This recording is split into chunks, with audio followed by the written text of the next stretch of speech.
સહજાત્મ સ્વરૂપ પરમ ગુરુ. તમારો પ્રશ્ન દેવગતિ અંગે છે. 4 ગતિ અને 24 દંડક. અરૂપી એવા આત્માને બાંધેલા કર્મની સજા આપવી કઈ રીતે? તેથી બાંધેલા કર્મોને અનુસારે અને કરેલ ગુનાની માત્રા પ્રમાણે લોકમાં અલગ અલગ જગ્યાએ અલગ અલગ રૂપે કરી અલગ કાળ સુધી તે જીવ કરેલ કર્મો ભોગવ્યા કરે અને સજા ભોગવે. મોક્ષમાળા શિક્ષાપટ 101 પહેલો બોલ છે કે આ કર્મનો અટલ સિદ્ધાંત છે. એક ભેદે આ નિયમ જ એ જગતનો પ્રવર્તક છે કે પોતે જે કર્મો કર્યા છે તે ભોગવ્યા વિના બીજો કોઈ ઉપાય નથી. વિશ્વ વ્યવસ્થા આ નિયમને લઈને જ ટકી રહી છે. આ સંસારમાં 4 ગતિ છે: મનુષ્ય, તિર્યંચ, નર્ક અને દેવ. મનુષ્યને તિર્યંચ મધ્યલોકમાં અને નારકી અધોલોકમાં જ ઉપજે. દેવ ત્રણેય લોકમાં ઉપજે. જે જીવ દેવગતિ નામકર્મના ઉદયને વશ અનેક દ્વીપ, સમુદ્ર તથા પર્વતો વગેરે રમણીય સ્થળોમાં ક્રીડા કરી શકે તેને દેવ કહેવાય છે. દેવગતિ એ રીતે નારકી અને દુઃખી તિર્યંજ કરતાં સારી ગણાય, પણ દંડક તો છે જ. વળી સંયમ ન સંભવે તેથી કાળક્ષેપ જ ગણાય. દેવ, નરક કે પશુ નર ગતિની કાય જો અપરાધી જીવને પૂરવાની કેચ છેરેલો. નજર કેચ સમ દેવગતિ સમજાય જો નૃપ આદિના મનમાં બેહદ દુઃખ છેરેલો. ફક્ત સંકિત સહ ઉત્કૃષ્ટ પુણ્યપુંજ ભેગો થઈ ગયો, પુણ્યાનુબંધી પુણ્ય બંધાયું તો તે દેવ આયુષ્યમાં વાસના ઓછી અને સુખે કરી આયુષ્ય પૂરું કરી જીવ સારી મનુષ્ય ગતિ પામે, પોતાની પરમાત્મ મુસાફરી ચાલુ રાખે તો લાભનું કારણ છે. ફક્ત દેવપણાના સુખમાં કે પડ્યા નથી રહેવું, મુસાફરી આગળ ધપાવવી છે. શીતળ ચંદનથી પણ ઉપન્યો અગ્નિદહે જેમ વનને રે, ધર્મજનિત પણ ભોગ લાગે અનિષ્ટ તે મનને રે. દેવો બધા વૈક્રિય શરીરના ધણી, ભવ પ્રત્યે અવધિજ્ઞાનવાળા, લાંબુ આયુષ્ય, ઓછામાં ઓછું 10,000 વર્ષ અને વધુમાં વધુ તો 33 કરોડકોટી સાગરોપમ. કવલ આહાર ન મળે, ચિંતવે કે તૃપ્તિ થઈ જાય. દેવના મુખ્ય 4 પ્રકારો છે: ભવનપતિ, વ્યણતર, જ્યોતિષક અને વૈમાનિક. ભવનપતિના વળી 10 પ્રકારો છે.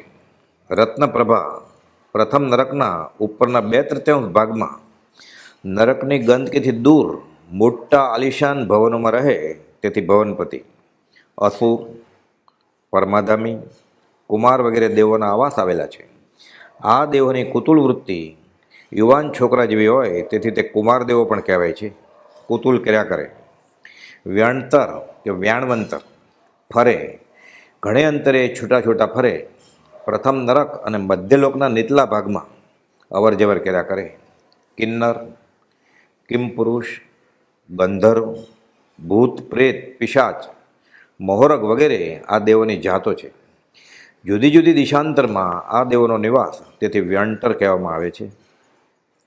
વ્યંટરી દેવોનો આવાસ દ્વીપ, પર્વત, સમુદ્ર, દેશ, ગામ, નગરને ચોટે, ઘરના આંગણામાં, પાણીના ઘાટમાં, બાગ બગીચા કે વન ઉપવનમાં વગેરે ઘણે સ્થળે હોય છે. તેમને વાણવ્યંતર પણ કહે છે. જગ્યા બદલાવ્યો પણ કરે. વેત્યાઢ્ય પર્વતની આસપાસ રહેતા વ્યંતરોને જંભરક કહે છે. વ્યંટર, વ્યાણવંતર દેવો કશાયોથી નગરનો નાશ પણ કરી શકે, બધું બાળી નાખે. જ્યોતિષક દેવો, જ્યોતિષી દેવોનો નિવાસ મધ્યલોકમાં આકાશમાં હોય છે. જ્યોતિષી દેવોના 5 ભેદો છે: સૂર્ય, ચંદ્ર, ગ્રહ, નક્ષત્ર અને તારાઓ. આ સૂર્ય, ચંદ્ર વગેરે દેવોના વિશાળ આવાસોના નામો છે.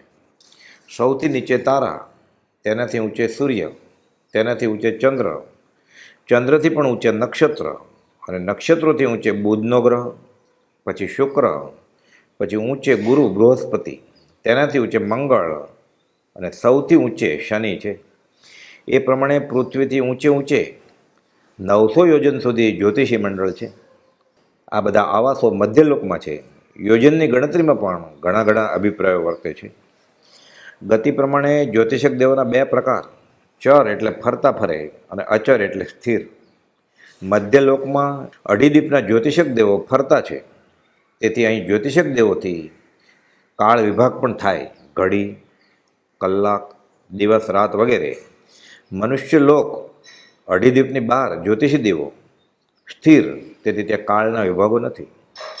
ઉર્ધ્વલોકમાં વૈમાનિક દેવોનો આવાસ છે. વૈમાનિક દેવો ઉપર સ્થિર જ હોય છે. આ સ્થાનમાં રહેવાવાળા દેવો એ રીતે વિશેષ પુણ્યના ધારક હોય છે. આ વિશાળ માન એટલે વિમાન, અને તે વિમાનોમાં પેદા થતા દેવોને વૈમાનિક દેવો કહે છે. વૈમાનિક દેવોના પણ બે ભેદ, કલ્પોપન અને કલ્પાતીત. જેમાં ઇન્દ્ર વગેરે 10 પ્રકારના ભેદો ગણાવ્યા, એવા 12 સ્વર્ગો, અમુક આમના પ્રમાણે 16 સ્વર્ગોને કલ્પ કહે છે. અને તે કલ્પમાં જે દેવો પેદા થાય તેને કલ્પોપન કહેવાય છે. 16મા સ્વર્ગ સુધીના બધા જ કલ્પોપન. 16મા સ્વર્ગથી ઉપર જે દેવો પેદા થાય તેને કલ્પાતીત દેવો કહેવાય છે. 9 ગ્રેવ્યક, 9 અનુદેશ અને 5 અનુત્તર એ સર્વે વિમાનો ક્રમથી ઉપર ઉપર આવેલા છે. વૈમાનિક દેવોમાં ઉત્તરોત્તર અધિકતા હોય છે. આયુસ્થિતિ, પ્રભાવ, સુખ, ધૃતિ, લેખ્યની વિશુદ્ધિ, ઇન્દ્રિયોના વિષયો અને અવધિજ્ઞાનના વિષય એ સર્વે ઉપર ઉપરના વિમાનોમાં અધિક છે. ઇન્દ્ર એ દેવપણું છે કે જે દેવ બીજા દેવોમાં નહીં રહેતી એવી અણિમાદિક રુદ્ધિઓથી પણ સહિત હોય છે. દેવોના રાજા સમાન ઇન્દ્રને ગણાય. સામાનિક દેવો, જે દેવનું આયુષ્ય, વીર્ય, ભોગ ઉપભોગ વગેરે ઇન્દ્ર સમાન, પણ આજ્ઞા વગેરે તે ન કરે. ત્રાયસ્ત્રીશ, જે દેવ મંત્રી પુરોહિતના સ્થાન ઉપર હોય તેને ત્રાયસ્ત્રીશ કહેવામાં આવે છે. પારિષદ, જે દેવ ઇન્દ્રની સભામાં બેસવાવાળા હોય તે. આત્મરક્ષ, જે દેવ અંગરક્ષિત સમાન કામ કરે. જોકે આ ગતિમાં કોઈ એ રીતે હુમલો થવાનો નથી, પણ વૃદ્ધિ મહિમાને અર્થે આત્મરક્ષક દેવો હોય છે. લોકપાળ દેવ, જે દેવ કોટવાળ એટલે ફોજદારની માફક લોકનું પાલન કરે તે. અનિક દેવ, પાયદળ વગેરે 7 પ્રકારની સેનામાં તેઓ વિભક્ત રહે તેને અનિક કહેવામાં આવે. પ્રકીર્ણક, નગરવાસી તરીકે. અભિયોગ્ય દેવ, દાસોની માફક સવારી વગેરેમાં કામ આવે તેને અભિયોગ્ય કહેવાય છે. આ પ્રકારના દેવોને ઘોડા, સિંહ, હંસ વગેરે પ્રકારના વાહનો રૂપે બીજા વરિષ્ઠ દેવના ઉપયોગ માટે વૈક્રિય રૂપ ધારણ કરવું પડે. અને 10મા પ્રકારના દેવો કિલ્વિષક, જે દેવ હલકું કામ કરવાવાળા ગણાય છે. દેવોમાં કામ સેવન સંબંધી ઈચ્છા પણ સંભવે, પણ અલગ અલગ પ્રકારે. ઈશાન સ્વર્ગ સુધીના દેવો અર્થાત ભવનવાસી, વ્યણતર, વ્યાણમંતર, જ્યોતિષી અને પહેલા તથા બીજા સ્વર્ગના દેવો મનુષ્યોની માફક શરીરથી કામ સેવન કરે અને વિષય વિકારના આનંદ ભોગવે. દેવોમાં સંતતિની ઉત્પત્તિ ગર્ભ દ્વારા નથી, તેથી ગર્ભધારણ એ રીતે ન થાય. તેમજ વીર્ય અને બીજી ધાતુઓનું બનેલું શરીર તેઓને હોય નહીં. તેઓને તો વૈક્રિય શરીર, માત્ર મનની કામભોગની વાસના તૃપ્ત કરવાના આ ઉપાય થાય છે. નીચેના દેવોની વાસના તીવ્ર હોવાથી જોકે વીર્યસ્ખલનનો સંબંધ નહીં, છતાં શરીર સંબંધ થાય, સ્પર્શ કરે. તેનાથી આગળના દેવો આલિંગન માત્રથી સંતોષ માને. હજી ઉપરના દેવોની વાસના તેથી પણ મંદ, તેથી દેવીનું રૂપ જુએ અને આનંદ ભોગવે. શબ્દ સાંભળતા જ વાસના શાંત થઈ જાય. અને આગળ ઉપરના 13, 14, 15, 16 દેવલોકના દેવોને તો માત્ર દેવીના ચિંતવનથી કામ શાંતિ થઈ જાય. કામની ઈચ્છા 16મા સ્વર્ગ સુધી જ છે, ત્યાર પછીના દેવોને કામેચ્છા ઉત્પન્ન જ થતી નથી. ટૂંકમાં શરૂના 2 દેવલોક સિવાય ઉપરના બાકીના સ્વર્ગના દેવો દેવીઓના સ્પર્શથી, દેવીઓના રૂપ દેખવાથી, દેવીઓના શબ્દ સાંભળવાથી અને દેવીઓ અંગે મનના વિચારોથી કામ સેવન કરે અને સંતુષ્ટ થઈ જાય. અચ્યુત દેવલોક 16મા સ્વર્ગની ઉપર 9 ગ્રેવ્યકના વિમાન, 9 અનુદેશ વિમાન અને 5 અનુત્તર વિમાન, આમાં બધા વસનારા અહમિન્દ્રો કહેવાય છે. તેઓને કામ સેવન નથી, ત્યાં દેવાંગનાઓ પણ નથી. 9 ગ્રેવ્યકના દેવોમાંથી કેટલાક સમ્યક દ્રષ્ટિ દેવો હોય છે, કેટલાક મિથ્યા દ્રષ્ટિ પણ સંભવે. મુનિ તરીકે અતિચાર સહિત 5 મહાવ્રતો પાળ્યા એવા મિથ્યા દ્રષ્ટિઓ પણ છેક 9મી ગ્રેવ્યકમાં ઉપજે. આત્મભાન વગરના સર્વ વ્રત અને સર્વ તપને બાળ વ્રત અને બાળ તપ કહે છે. તેથી ભૌતિક એ રીતે સુખ સામગ્રી મળે પણ છૂટવાનું નિમિત્ત નહીં.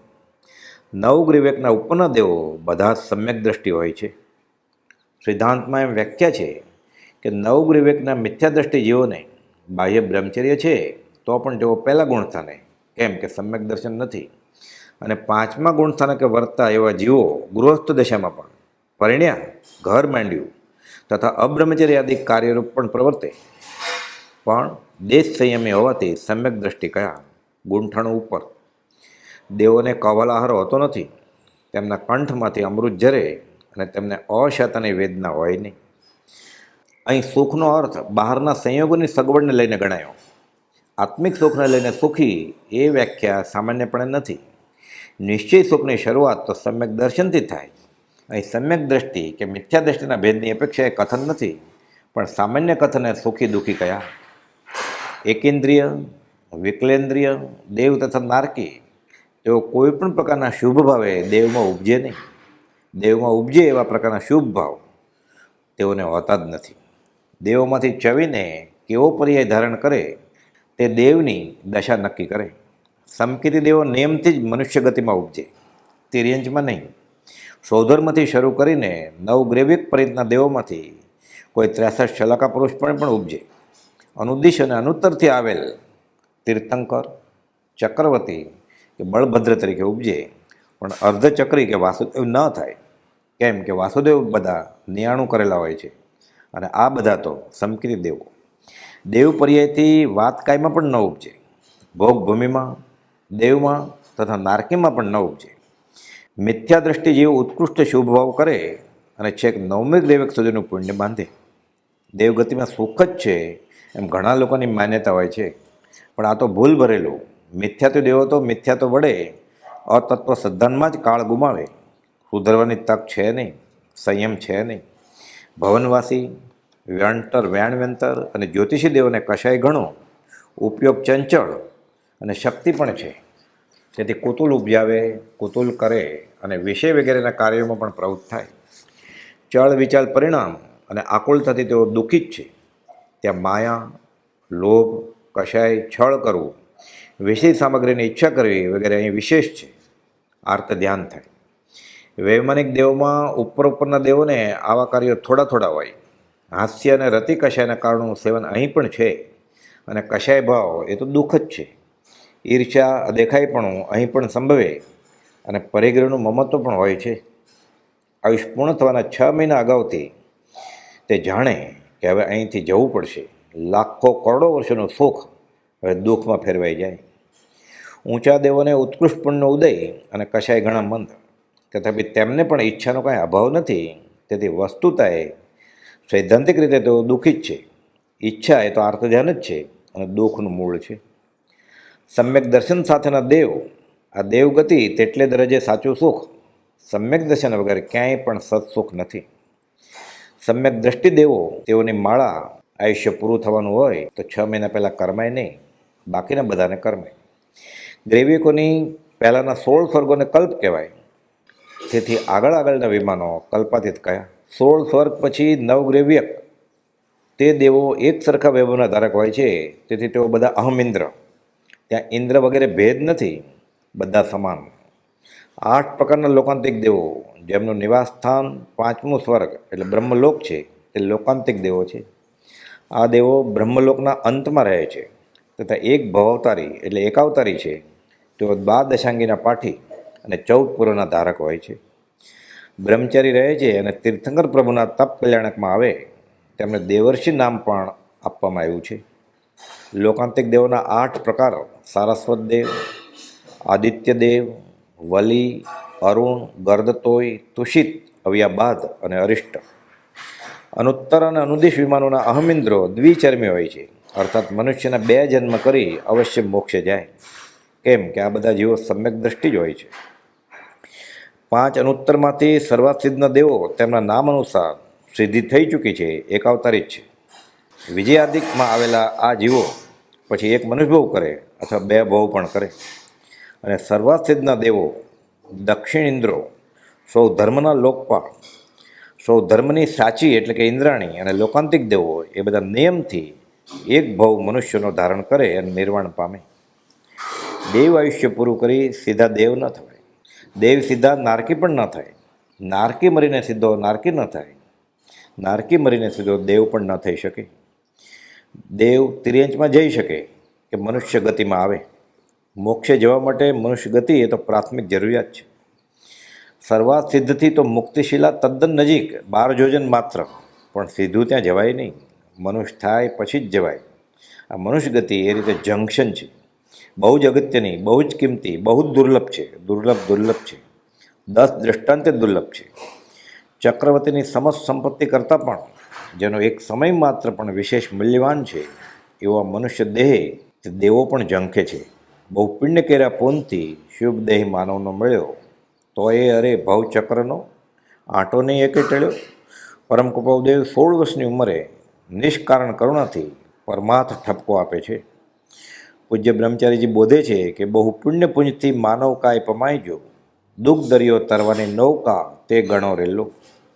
અચાનક અનિયત કાળે તૂટી જાય જો, તે પહેલાં ચેતી લ્યો, કાળ હજી ઘણો રેલો. હજી છે તારા હાથમાં બાજી, કરી લે રાતને રાજી, સહજાત્મ સ્વરૂપ પરમ ગુરુ.